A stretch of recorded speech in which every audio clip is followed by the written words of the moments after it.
Topic है forest trees. ठीक है, तो use and introduction of forestry है। तो हम जानते हैं कि हम अपने अस्तित्व के लिए जंगलों पर निर्भर रखते हैं। ठीक है, हवा से हम उस लकड़ी की सांस लेते हैं। ठीक है, जिसका हम उपयोग करते हैं।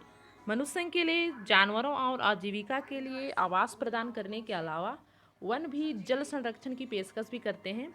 तो सोइल के क्षरण को कम करते हैं और जो क्लाइमेट चेंजेस है उसको भी ये कम करते हैं। फिर भी आज फॉरेस्ट पर हमारी निर्भरता के बावजूद हम अभी भी उन्हें गायब होने की अनुमति दे रहे हैं। ठीक है, तो ऐसा भू क्षेत्र जहाँ वृक्षों की घनत्व सामान्य से अधिक है उसे हम फॉरेस्ट कहते हैं। ठीक है, विभिन्न मापदंडों पर आधारित कई परिभाषाएं हैं। वनों ने पृथ्वी के लगभग 9.5% भाग को घेर रखा है, जो कुल भूमि क्षेत्र का लगभग 30% भाग है। ठीक है, तो फॉरेस्ट जो है वो जीव जंतुओं के लिए आवास स्थल है और पृथ्वी के जल चक्रों को नियंत्रित और प्रभावित करते हैं और मृदा संरक्षण का एक आधार भी है। ठीक है, इसी कारणवश जो फॉरेस्ट हैं वो पृथ्वी के जल चक्र और उनके नियंत्रण को प्रभावित करते हैं। ठीक है, और जो सोइल का संरक्षण है वो एक मुख्य आधार है और जो फॉरेस्ट है वो पृथ्वी के जैवमंडल का एक हिस्सा भी है। जो फॉरेस्ट धरती के सबसे प्रमुख स्थलीय परितंत्र है। ठीक है, और देखा जाए तो हमारी पृथ्वी की धरती की लगभग 80% जो वनस्पति है वो फॉरेस्ट में पाई जाती है। ठीक है, अलग अलग ऊंचाइयों पर, अलग अलग आकार पर उनकी जो स्थिति है वो परितंत्रों का निर्माण करते हैं। ठीक है, आगे हम देखते हैं इनका डिस्ट्रीब्यूशन, उनका वितरण देखते हैं। ठीक है, तो उन क्षेत्रों को छोड़कर जहाँ प्राकृतिक के कारण आग हो गया या फिर अन्य बाधाएं हो गया वहाँ अधिक है, या फिर जहाँ मानवीय हस्तक्षेप के द्वारा जो फॉरेस्ट जो क्षेत्र है वो भ्रष्ट होता जा रहा है या फिर उनको भ्रष्ट कर दिया गया हो, तो वन की या फिर जो फॉरेस्ट की जो पारिस्थितिकी प्रणाली है उन सभी क्षेत्रों में पाई जा सकती है। ठीक है, ऐसा क्षेत्र जहाँ पेड़ अपने आप उगने में सक्षम है या फिर जो फॉरेस्ट है वो कभी कभी एक छोटे से क्षेत्र के भीतर भी ट्रॉपिकल रेन या फिर समशीतोष्ण पर्णपाती वनों के रूप में कई स्पीसीज के जो ट्रीज हैं या फिर वो शामिल इनको हम करते हैं। ठीक है, जो फॉरेस्ट है वो अक्सर कई प्लांट्स और एनिमल के लिए एक, देखा जाए तो एक घर होता है। ठीक है, और जो फॉरेस्ट है उनको हम अलग अलग के तरीके से हम कर सकते हैं। जैसे कि फॉरेस्ट में लकड़ी के हिस्से में लिग्निन होता है, जो अन्य कार्बनिक पदार्थों, सेलुलोज हो गया, कार्बोहाइड्रेट हो गया, ये सब की तुलना में अपेक्षाकृत धीरे धीरे खत्म होते जा रहे हैं। ठीक है, आगे हम देखेंगे इनका क्लासिफिकेशन, इनको किन किन तरीक़ों से क्लासीफाई किया गया है। ठीक है, तो अलग अलग तरीक़ों से और उनकी जो विशेषता है, कैरेक्टरिस्टिक्स के आधार पे भी इनको हम वनों को वर्गीकृत हम कर सकते हैं। ठीक है, और एक तरीका है जिसमें मौजूद प्रमुख स्पीसीज के जो पत्ते हैं वो लंबी आयु के साथ एक बायोम के रूप में या फिर एवरग्रीन या फिर पर्णपाती के रूप में हम इनको कह सकते हैं या फिर पुकारे जा सकते हैं। इनका अलग अलग नाम है, जैसे कुछ को हम पर्णपाती वन बोलते हैं, किसी को कुछ को हम सदाबहार वन बोलते हैं, या फिर इनकी आयु के आधार पर हम इनको नामों को हम वर्गीकृत कर सकते हैं।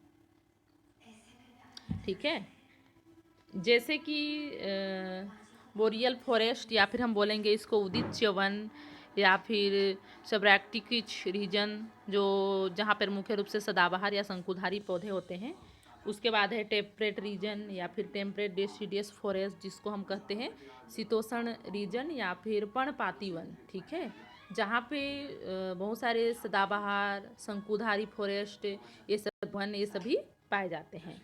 ठीक है, उसके बाद थर्ड है ट्रॉपिकल एंड सब ट्रॉपिकल फॉरेस्ट। ठीक है, इसको हम कहते हैं उष्ण कटिबंधीय या फिर सब ट्रॉपिकल जंगल। ठीक है, उसके बाद है, आगे देखेंगे हम लोग, इसी में और भी हैं, जैसे कि जो वन होते हैं वो विशेष रूप से क्लाइमेट या फिर कई स्पीसीज के ट्रीज हो गए, इन पर आधारित कई अलग अलग परिणाम स्वरूप इनको हम वर्गीकृत कर सकते हैं। जैसे कि फॉरेस्ट टाइप, पाइन हो गया, डलगस देवदार हो गया, ये सभी। ठीक है, तो हम कई भिन्न भिन्न तरीक़ों से इनके रीजन क्षेत्र के आधार पे विभिन्न तरीक़ों से हम इनको क्लासीफाई कर सकते हैं। ठीक है, उसके बाद अगला है फॉरेस्ट प्लांटेशन।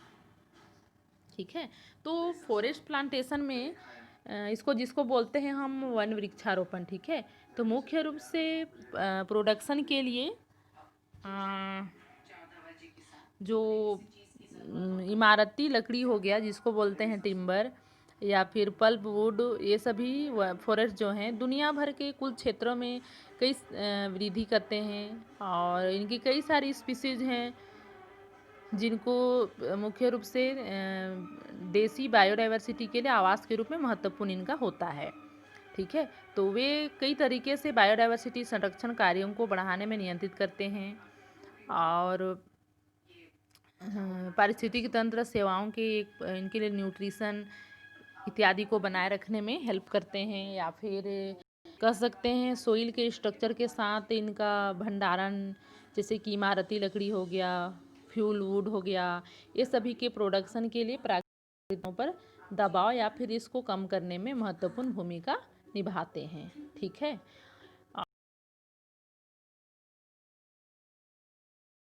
और का जैसे कि वन श्रेणी हो गया या फिर कोई क्षेत्रीय क्लासीफाई हो गया, ये सभी प्रणाली या फिर सिस्टम में एक वन का जो प्रकार है वो इन सबको सक्षम करने में उपयोग करता है। ठीक है, उसके बाद देखेंगे हम लोग फॉरेस्ट मैनेजमेंट एंड इनका डिसएडवांटेज। ठीक है, तो वन का जो प्रजाति है इनका वैज्ञानिक अध्ययन और पर्यावरण के साथ उनका जो संबंध है वो फॉरेस्ट इकोलॉजी हम कहते हैं उसको। और जब फॉरेस्ट का जो मैनेजमेंट है उसके लिए फॉरेस्ट्री आते हैं। ठीक है, बहुत सारे फॉरेस्ट आते हैं, और जो फॉरेस्ट है वो उनका मैनेजमेंट पिछले कुछ सदियों से बदल गया है। ठीक है, और जैसे कि इनको जैसे 1980 के दशक में क्लमिनेटिंग से तेज़ी से चेंजेस आया, जिसमें जो स्थायी या फिर सस्टेनेबल फॉरेस्ट हैं इनका मैनेजमेंट हम इसमें करते हैं। ठीक है, और बहुत सारी जो फॉरेस्ट हैं उनका जो प्रोसेस है मुख्य रूप से रिश्तों के कारण, उनमें इफेक्ट के कारण, या फिर बहुत सारे प्राकृतिक कारणों से इनका मैनेजमेंट किया जा सकता है। ठीक है, या फिर हम कह सकते हैं कि कई सारे ऐसे कारण हैं जो फॉरेस्ट को प्रभावित कर सकते हैं। ठीक है, जैसे कि मानव का कारण, आग लगना, अम्ल वर्षा, या फिर बहुत सारे ऐसे कारण हैं, केसेस हैं जो इनका मैनेजमेंट हम इनमें कर सकते हैं, जैसे कि फॉरेस्ट फायर, कीड़े, रोग, मौसम, स्पीसीज के प्रति प्रतिस्पर्धा, कंपटीशन, ये सभी कई सारे हैं। ठीक है, तो दुनिया की मूल फॉरेस्ट में केवल 20% ही ऐसा कोई रुकावट है जो वन के बड़े ट्रैक्स के बने दर्जे के रूप में इनको शामिल किया गया है। ठीक है, और प्राकृतिक फॉरेस्ट की स्थापना के कारण जो अक्सर स्पीसीज हैं वो महत्वपूर्ण तत्व होते हैं, जैसे कि इनके लिए कोई क्षेत्र या फिर निवास स्थान प्राप्त होना, ये सभी। ठीक है, उसके बाद हम देखेंगे इम्पोर्टेंस ऑफ फॉरेस्ट। ठीक है, वनों का महत्व। तो वनों का महत्व दुनिया में हम बहुत सारे देखते हैं। तो दुनिया में कोई भी ऐसा देश हो, ठीक है, जो उनके डेवलपमेंट में वनों का बहुत बड़ा ही योगदान होता है। मतलब इंसानों के देश का डेवलपमेंट में वन का बहुत सारा योगदान होता है।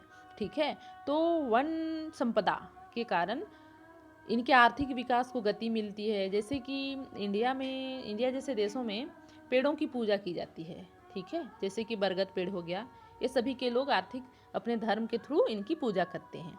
ठीक है, तो प्राचीन समय में इस देश के कई सारे ऋषि मुनि थे जो पेड़ों की छांव में ही अपने आश्रम की स्थापना करते थे। तो देखा जाए तो विश्व में जो वन संपदा है उसका बड़ा ही महत्व है। ठीक है, ये हमें कई सारी चीज़ें देते हैं, ईंधन की लकड़ी देते हैं, मेडिसिन देते हैं, इमारती लकड़ी देते हैं, कई सारे उत्पाद हैं जो हम उन पर निर्भर करते हैं। ठीक है, और या फिर जो कच्चे माल होते हैं उनकी प्राप्ति भी हमें वनों के द्वारा ही प्राप्त होता है, इसलिए कहा जाता है कि वन ही जीवन है। ठीक है, उसके बाद देखेंगे हम लोग यूज ऑफ फॉरेस्ट। ठीक है, तो यूज ऑफ फॉरेस्ट में हम देखते हैं कि सबसे पहले हम कि फॉरेस्ट पर हम किस प्रकार निर्भर हैं। ठीक है, तो सबसे पहले हम देखते हैं फॉरेस्ट अफेक्टेड आवर लाइफ। तो फॉरेस्ट हमारे लाइफ में किस प्रकार से अफेक्ट है। ठीक है, तो देखा जाए तो जो फॉरेस्ट का जो प्रोडक्शन है या फिर उत्पाद है, ठीक है, हमारे दैनिक जीवन का एक महत्वपूर्ण हिस्सा है जिसकी हम कल्पना कर सकते हैं। जैसे कि एक बस या कार में काम करने के लिए क्या आपने यात्रा किया या फिर वह एक कुर्सी पर बैठ गया। मतलब बहुत सारे ऐसी कल्पनाएं हम सिर्फ फॉरेस्ट से ही रिलेटेड हम कर सकते हैं। ठीक है, उसके बाद है over 2 billion people relay on forest. ठीक है, मतलब 2 बिलियन लोग ऐसे हैं जो हमारे फॉरेस्ट पर ही आश्रित हैं। जैसे कि जो फॉरेस्ट है वो हमारे लिए आश्रय, रहने के लिए घर देता है, आजीविका, वाटर, भोजन, ईंधन, कई सारी सुरक्षाएं हमको प्रदान करते हैं। ठीक है, तो इन सभी गतिविधियों में देखा जाए तो इनडायरेक्ट या फिर इनडायरेक्ट रूप से जो फॉरेस्ट हैं उनमें शामिल हैं। ठीक है, या फिर कुछ लोगों को यह पता लगाना आसान है, जैसे कोई कोई फल हो गया, कागज हो गया, पेड़ से लकड़ी हो गया, या फिर इसी तरह कई अन्य कम इससे कम स्पष्ट हैं, जैसे कि उप उत्पाद जो कि दवा, सौंदर्य प्रसाधन, डिटर्जेंट जैसी कई सारे वस्तुओं में इन सब का उत्तरदायी होता है। ठीक है, उसके बाद अगला देखेंगे हम लोग habitat for biodiversity and livelihood for human. ठीक है, तो इसमें कई सारे मानवीय शहरी परिप्रेक्ष्य का उल्लंघन करने से हम इसे देखते हैं कि जो फॉरेस्ट हैं वो विविध पशु हो गया, स्पीसीज हो गया, ये सभी को क्या होता है कि आजीविका का स्रोत हैं।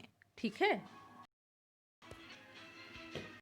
या फिर कहा जाए तो इसको मनुष्यों के लिए जैव विविधता और आजीविका के लिए प्रयास। ठीक है, या फिर इसमें